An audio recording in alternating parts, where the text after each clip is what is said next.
Hello बच्चों, स्वागत है आपका गरुड़ संस्थान में। आज हम फिर से हाजिर हुए हैं आपके साथ एक बहुत ही इंटरेस्टिंग टॉपिक के साथ। जब बात आती है मैथ को सीखने की तो सबसे पहले हम क्या करते हैं, जोड़ घटाना गुणा भाग के बाद हम लोग सीधे समीकरण को हल करते हैं। अगर आप समीकरण को सॉल्व करना सीख जाते हैं तो मैथ का जो आपका पहला स्टेप है वो पूरा हो जाता है और मैथ को आप जो है धीरे धीरे सीखने लगते हैं। तो समीकरण को हल करना ही काम है। अगर समीकरण को आप सॉल्व करना सीख गए तो आपके लिए मैथ बिल्कुल इंटरेस्टिंग हो जाती है और आप मैथ को चुटकियों में सॉल्व करने लगते हैं। हमने क्या किया है, हमने जो है 3 विधियां ली हैं। 3 विधियां किस पे लगाएंगे, तो हम एक समीकरण लिए हैं, एक समीकरण लिए हैं, उसी पे हम लोग जो है 3 विधियों को लगाएंगे। पहली विधि हमारी है प्रतिस्थापन विधि, दूसरी है हमारी विलोपन विधि, तीसरी है हमारी वृज गुणन विधि। अगर आप कक्षा 10 में हैं और बोर्ड परीक्षा देने वाले हैं तो अगर आप ये वीडियो अच्छे से देख के जाते हैं तो यहाँ से कम 5 नंबर पक्के होने वाले हैं। ध्यान से देखेंगे हम लोग इन समीकरणों को सॉल्व कैसे करेंगे। सबसे पहले हम लोग समझेंगे कि प्रतिस्थापन विधि जो लिखी है असल में इसका मतलब क्या है, जो विलोपन विधि लिखी है इसका मतलब क्या है, और वृज गुणन विधि जो लिखी है इसका मतलब क्या है। तो सारे वर्ड को हम लोग जो है बिल्कुल डिस्ट्रीब्यूट करने वाले हैं और इनको कायदे से समझने वाले हैं। यहाँ पर सबसे पहले समझते हैं, यहाँ पे एक वर्ड लिखा है प्रतिस्थापन विधि। प्रतिस्थापन का मतलब क्या होता है बच्चे? प्रतिस्थापन का मतलब समझना, यहाँ पे प्रतिस्थापन, प्रतिस्थापन, यहाँ पे 2 वर्ड हमको मिले। प्रतिस्थापन, प्रति का मतलब होता है एक, और यहाँ पे स्थापन का मतलब होता है स्थान बदलना। स्थापन का मतलब स्थान बदलना, यानी कि स्थान बदलेगा, एक कोई अपना क्या करेगा, स्थान बदलेगा। तो स्थान बदलेगा तो कौन स्थान बदलेगा, तो समीकरण दी है वही अपना स्थान बदलेगा। और आगे क्या लिखा है, प्रतिस्थापन विधि द्वारा निम्न रैखिक समीकरण को हल करें। यहाँ पे एक वर्ड लिखा है समीकरण, इसको भी समझ लेते हैं कि समीकरण क्या होती है। समीकरण को समझना बच्चे, यहाँ पर जैसे हम लिख दें x प्लस वाई, तो यहाँ पे ये जो लिखा हुआ है अभी इसको सिर्फ आप बोलेंगे बहुपद। जब इसमें बराबर करके कुछ वैल्यू पुटअप कर देंगे, 0 1 2 3 4 5 6 7 8 बराबर करके कुछ वैल्यू रख दी, यानी कि अगर तुमने बराबर यहाँ पे लगा दिया है तो ये बन चुका है तुम्हारा क्या, समीकरण। अब ये बात तो आपको समझ में आ गई होगी कि प्रतिस्थापन का मतलब क्या होता है, समीकरण का मतलब क्या होता है। अब हम बात करते हैं कि प्रतिस्थापन विधि कोई रैखिक समीकरण दी है उस पर लगाते कैसे हैं। तो हम इसको सॉल्व करने वाले हैं और यहाँ पे लिख देंगे हल, और यहाँ पे ये जो हमारी पहली समीकरण दी है इसको मान लेंगे हम पहला समीकरण, और ये जो हमारी दूसरी समीकरण दी है इसको मान लेंगे हम लोग दूसरा समीकरण। उसके बाद क्या करेंगे, यहाँ पे ध्यान से समझना बच्चे, यहाँ पर हम चाहे समीकरण 1 को यूज करें और चाहे हम 2 को यूज करें। यूज किस लिए करेंगे, तो इसका यूज हम करेंगे, एक का कोई स्थान बदलेंगे। अब स्थान किसको बदलना है, किसी को भी आप ले लेना, चाहे 1 को ले लेना चाहे 2 को ले लेना। तो हम क्या करते हैं, 2 को लेते हैं, यानी कि लिखेंगे समीकरण 2 से, समीकरण 2 से। अब हमने समीकरण 2 को लिया है तो इसको लिख भी लेंगे, x माइनस वाई बराबर 4। अब यहाँ बच्चे ध्यान ध्यान से समझना, यहाँ पे ये जब माइनस का तुम्हारा इस तरफ हो और बराबर के उस तरफ जाएगा तो काहे का हो जाएगा, तो ये तुम्हारा काहे का बन जाएगा, प्लस का बन जाएगा। यानी कि x का जो वैल्यू निकला है वो निकला है 4 प्लस वाई। अभी ये आपकी वैल्यू नहीं है, अभी ये सिर्फ आपका जो है एक समीकरण ही है। अब इस समीकरण को हम मान लेते हैं समीकरण 3। अब हम इस समीकरण को क्या करने वाले हैं, इस समीकरण को हमने किससे निकाला है, तो आप कहेंगे इसको तुमने 2 से निकाला हुआ है। तो इस समीकरण को अगर आपने 2 से निकाला है तो आप इस वैल्यू को 2 में नहीं रख सकते क्योंकि 2 से ही तो निकला है। तो क्या करेंगे, समीकरण 1 में रखेंगे, यानी कि समीकरण 3 का मान, समीकरण 3 का मान 1 में रखने पर, 1 में रखने पर, अब 1 में रखना है तो 1 को पहले हम लिख लेते हैं। 1 क्या है, लिखा है x प्लस वाई बराबर का 14। अब जहां पर आपको x दिख जाए, x जहां दिख जाए वहां पर रख देना 4 प्लस वाई। तो हम यहां रख देते हैं 4 प्लस वाई साथ में है ये, और बराबर का कितना है, 14। अब यहाँ पे y और y जुड़ के बन जाएगा तुम्हारा कितना, y और y मिल के बन जाएगा 2y, एक y कितना हो गया, 2y। तो 2y हमने लिख दिया बराबर का 14। अब आपको एक बात पता होगी, जब प्लस का नंबर इधर है बराबर के इस तरफ जाएगा तो काहे का हो जाएगा, माइनस का हो जाएगा। यहाँ पे प्लस हमने लगा कैसे दिया, तो ये प्लस का नंबर, प्लस का जो चिन्ह होता है वो छिपा रहता है। यहाँ पे क्या हो जाएगा, 2i बराबर 14, ये प्लस का है इधर जाएगा तो काहे का हो जाएगा, माइनस का, यानी कि 2i बराबर कितना बच जाएगा, 14 में 4 घटा दोगे तो 10 बचेगा।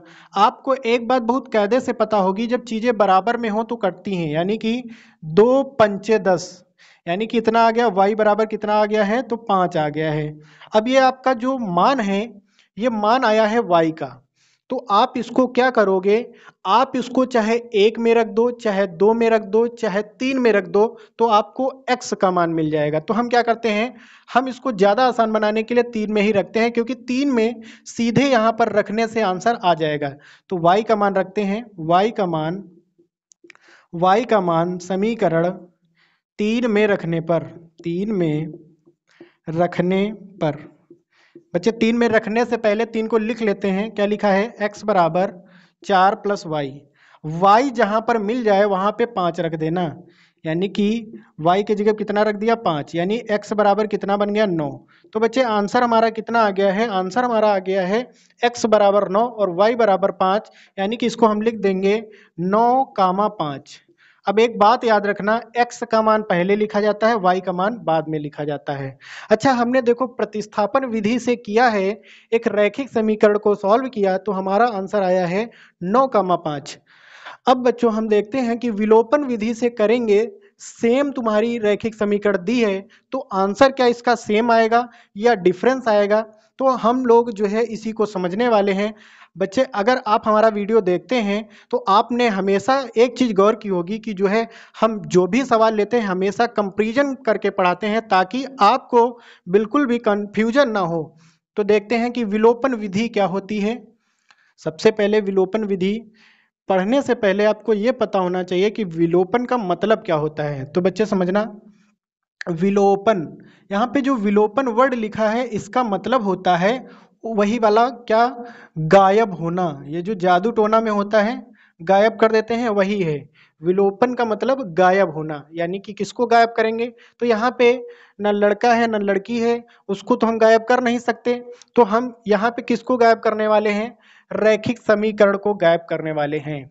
तो कैसे गायब करेंगे, तो इसमें देखो ये हमारी समीकरण पहली है और ये हमारी समीकरण दूसरी है। अब इसको गायब कैसे कर सकते हो, यहाँ पर ध्यान से समझना, अगर हम पहली समीकरण और दूसरी समीकरण को जोड़ें तो y और y अलग अलग होने के कारण, ये प्लस का और ये माइनस का होने के कारण कट जाएगा, और ये तुम्हारा जुड़ जाएगा, तो x प्लस एक्स 2x बन जाएगा और 14×4 = 18 बन जाएगा। तो यहाँ पे यही करने वाले हैं, हम यहाँ पे लिखेंगे हल, और यहाँ पे हम लिखेंगे समीकरण 1 व 2 को जोड़ने पर, 2 को जोड़ने पर। अब जोड़ेंगे कैसे, तो इसको हम ऊपर नीचे लिख लेते हैं, x प्लस वाई बराबर का 14, x माइनस वाई बराबर का 4। अब यहाँ पे ध्यान से समझना, ये दोनों हम जुड़ रही हैं, तो जुड़ेंगी कैसे, यहाँ पर ध्यान से समझना, जोड़ रहे हैं, ये प्लस का ये माइनस का, जब अलग अलग जात के लोग हों घट जाते हैं, तो y में y घटा दिया तो कितना बचा, 0 बचा, यानी कट गया। अब x और x मिल के बन जाएगा 2x, और 14 और 4 कितना बन जाएगा, 18। आपको एक बात पता होगी, जब चीजें बराबर में हो तो कटती हैं, यानी कि 2×9 = 18, यानी x का मान कितना आ गया, 9 आ गया। बच्चे अगर आपको x का मान मिल चुका है तो इसका आप यूज कर सकते हो, किस में यूज करोगे, चाहे समीकरण 1 में यूज कर लो, चाहे 2 में यूज कर लो, तो आपको y का वैल्यू मिल जाएगा। तो यूज करते हैं, x का मान समीकरण 1 में रखने पर, या फिर 2 में रख दो कोई बात नहीं, समीकरण 2 में रखने पर, 2 हमारी क्या लिखी हुई है, 2 हमारी लिखी हुई है x माइनस वाई बराबर का 4। अब यहाँ पे समझना, जहां पर x मिल जाए वहां पे 9 रखना है, तो यहाँ पे हम 9 रखते हैं, 9 माइनस वाई बराबर का 4। बच्चे समझना, ये माइनस का है और ये प्लस का है, ये प्लस का इधर जाएगा तो माइनस का, और ये माइनस का इधर जाएगा तो प्लस का। अब देखो 9, ये तुम्हारा प्लस का इधर गया तो माइनस का हो गया, और ये माइनस का इधर आया तो प्लस का हो गया, यानी y बराबर कितना आ गया, 9 में 4 घटा दोगे तो 5 आ गया। बच्चों आंसर चेक करते हैं कितना आया है, x का मान आया है 9 और y का मान आया है 5। आपने एक चीज गौर की क्या, कि जब हमने प्रतिस्थापन विधि लगाई तब हमारा आंसर आया 9,5, जब हमने विलोपन लगाया तब भी हमारा आंसर आया 9,5। तो बच्चों बड़ा ही इंटरेस्टिंग है, यानी कि एक रैखिक समीकरण को लेने पर क्या हुआ, चाहे उसमें प्रतिस्थापन लगाया जाए चाहे विलोपन लगाया जाए, दोनों से सेम आंसर आते हैं। अब बच्चों व्रज गुणन की तरफ बढ़ते हैं, उसमें समझते हैं कि इसमें आंसर हमारा सेम आने वाला है या बदलने वाला है, तो इस पे बात करते हैं। लेकिन उससे पहले समझेंगे कि व्रज गुणन जो लिखा हुआ है इसका असल मतलब क्या होता है। यहाँ पे जो व्रज गुणन लिखा है इसका मतलब क्या है, तो इसका मतलब समझ लेते हैं। यहाँ व्रज लिखा है एक वर्ड लिखा है गुणन। व्रज का मतलब बच्चे समझना, व्रज का मतलब होता है तिरछा और गुणन का मतलब होता है गुणा करना। तो तिरछा गुणा कहाँ पे होगा, तो वो हम लोग करेंगे, किसमें करेंगे, कहाँ पे करेंगे, वो चीज़ बाद में आती है। लेकिन उससे पहले इसमें थोड़ा सा आपको काम करना पड़ेगा। क्या काम करना है वो देखते हैं। देखो इसमें क्या करना है, यहाँ पे ये जो तुम्हारा पहला समीकरण लिखा है और जो दूसरा समीकरण लिखा है इसको पहले थोड़ा सा बदलना होगा। तो बदलने के लिए क्या करेंगे, इसको हम पहले हल डाल लेते हैं और इसको सॉल्व करते हैं। देखो x प्लस वाई, ये तुम्हारा जो प्लस का है इधर जाएगा तो काहे का हो जाएगा, माइनस का। अच्छा इधर से ये इधर चला गया तो माइनस का हो गया। यहाँ पे 14 था और ये चला ही गया तो यहाँ पे कितना बचेगा, 0 बच जाएगा। अब सेम इसको भी ऐसे करते हैं, x माइनस वाई, ये प्लस का इधर जाएगा तो माइनस का हो गया और यहाँ पे कुछ नहीं बचा तो 0 बचा। अब इसमें हम लोग क्या करेंगे, इसमें हम लोग एक मानक रूप लगाएंगे। मानक रूप क्यों लगाएंगे, किस लिए लगाएंगे, क्या चीज होती है मानक रूप, तो उस पर बात करते हैं। इसको हम उठा के यहाँ पे लिख लेते हैं, x माइनस वाई माइनस 4 बराबर 0। इसको जो है हम इस प्रकार से लिखते हैं, x प्लस वाई माइनस 14 बराबर 0। यहाँ पे इसको लिखते हैं x माइनस वाई माइनस 4 बराबर 0।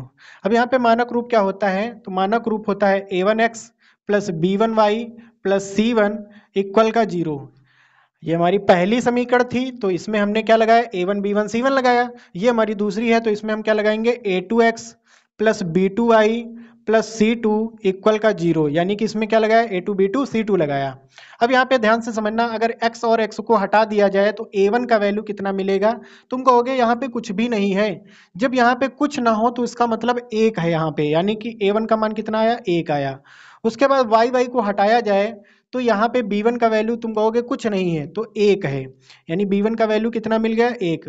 उसके बाद c1 का वैल्यू चेक करते हैं कितना आया, c1 का वैल्यू है माइनस का 14। निशान को ना भूल जाना, यहाँ पे सबके मान मिल चुके हैं, यानी a1 का, b1 का और c1 का। इसके बाद अगर x हटा दिया जाए तो a2 का वैल्यू कितना मिलेगा, कुछ नहीं है तो 1 है, यानी 1 मिल गया। उसके बाद यहाँ पे y हटाया जाए तो b2 का वैल्यू कितना मिलेगा, तो b2 का वैल्यू मिल जाएगा तुम्हारा कितना, यहाँ पे कुछ नहीं तो 1, यानी कि कितना, माइनस का 1 मिल गया। उसके बाद c2 का वैल्यू कितना है, तो c2 का वैल्यू तुम्हारा दिया है माइनस का 4। सबकी वैल्यू मिल चुकी हैं। अब व्रज गुणन में क्या होता है, व्रज गुणन में एक फार्मूला होता है जो कि बच्चों आपको याद ही करना पड़ेगा, लेकिन हम ऐसा बना देंगे कि वो फार्मूला आपको बिल्कुल नहीं याद करना है। देखो कैसे फार्मूला बनाएंगे, यहाँ पे लिखेंगे x, यहाँ पे लिखेंगे y, यहाँ पे लिखेंगे 1। अब इसमें क्या करेंगे, सब में बटा लगा देंगे। अब एक बात याद कर लेना खाली, बस BC CA AB। अब यही बात आप दोहरा दो, BC CA AB दोहरा दिया।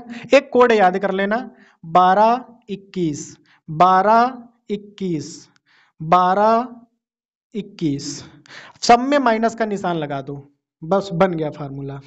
अब बच्चे सभी की वैल्यू पुटअप करते हैं। यहाँ पे क्या लिखा है, x अपान b1 की वैल्यू कितनी है, तो 1 है। उसके बाद यहाँ पे डॉट है, डॉट का मतलब बच्चे समझना जैसे लिखा हुआ है ab। अब यहाँ पे जो ab लिखा है इसके बीच में होता है डॉट, और इस डॉट का मतलब होता है गुणा, यानी कि इन दोनों के बीच काहे का निशान है, तो गुणे का निशान, तो गुणे का निशान लगा देते हैं। c2 का वैल्यू कितना है, तो माइनस का 4 है, लगा दिया हमने माइनस का 4। अब यहाँ पे क्या करेंगे, माइनस का निशान लगा लेंगे और उसके बाद b2 की वैल्यू पुटअप करेंगे। b2 की वैल्यू कितनी है, -1 है। उसके बाद गुणा लगा दिया, C1 का वैल्यू कितना है, C1 का वैल्यू है -14, तो -14 रख दिया। उसके बाद इसका काम कंप्लीट हो चुका है। अब y का वैल्यू रखेंगे, जितने भी y के नीचे हैं सभी की वैल्यू रखना है। C1 की वैल्यू कितनी, तो -14 है। अब इसके बीच में गुणा का निशान। A2 का वैल्यू कितना है, तो A2 का वैल्यू है तुम्हारा 1। उसके बाद माइनस लगा दिया। C2 का वैल्यू कितना है, तो C2 का वैल्यू है -4 और गुणा लगा दिया। A1 का वैल्यू कितना है, तो A1 का वैल्यू है तुम्हारा 1। उसके बाद सब वैल्यू मिल चुकी हैं। अब हम रखते हैं इन वाले पद की, तो A1 का वैल्यू कितना है, तो A1 का वैल्यू है 1, गुणा लगा दिया। B2 की वैल्यू कितनी है, तो B2 की वैल्यू है -1। उसके बाद बीच में निशान का है तो माइनस का है। उसके बाद A2 की वैल्यू कितनी है, तो 1 है। उसके बाद गुणा B1 का वैल्यू कितना है, तो B1 का वैल्यू बच्चे है, B1 का वैल्यू चेक करते हैं तो 1 ही है। अब बच्चे कुछ नहीं करना है, सब में गुणा कराना है। अब गुणा तुमको ध्यान से कराना पड़ेगा। यहाँ पर देखो 4 एकन्नम 4 हो गया, लेकिन बात आती है यहाँ पे प्लस का निशान छिपा है। अब माइनस प्लस क्या बन जाएगा, तो बच्चे माइनस प्लस होता है माइनस, तो ये काम कंप्लीट हो गया। अब देखो यहाँ पे 14 एकन्नम 14 बन जाएगा, लेकिन माइनस गुणा माइनस प्लस बन जाता है, यानी कि ये प्लस बन गया। उसके बाद y, अब यहाँ पे समझना 14 एकन्नम 14 बन जाएगा और माइनस प्लस क्या बन जाएगा, माइनस बन जाएगा। अब यहाँ पे देखो 4 एकन्नम 4 बन जाएगा, लेकिन माइनस प्लस क्या बनेगा, माइनस बन जाएगा। ये भी काम कंप्लीट हो गया। अब यहाँ पे क्या हो जाएगा, 1 एकन्नम 1 हो जाएगा और माइनस प्लस क्या हो जाएगा, माइनस हो जाएगा। उसके बाद 1 एकन्नम 1 हो जाएगा। अब यहाँ पर बच्चे समझते हैं ब्रैकेट खोलना। ब्रैकेट खोलना देखो काम है तुम्हारा -4, और ये जो तुम्हारा माइनस है जब ब्रैकेट खोलेगा, यानी इस ये तुम्हारा पहले प्लस का है और जब ब्रैकेट खोलेगा तो इसको माइनस कर देगा। क्यों, क्योंकि जब ब्रैकेट खुलता है गुणा का निशान आता है और माइनस गुणा प्लस क्या बन जाएगा, -14 बन जाएगा। तो ये -14 बन गया। अब इसको समझते हैं, यहाँ पे -14 लिखा हुआ है, ये माइनस गुणा माइनस क्या बन जाएगा, प्लस बन जाएगा। तो ये प्लस का 4 बन गया।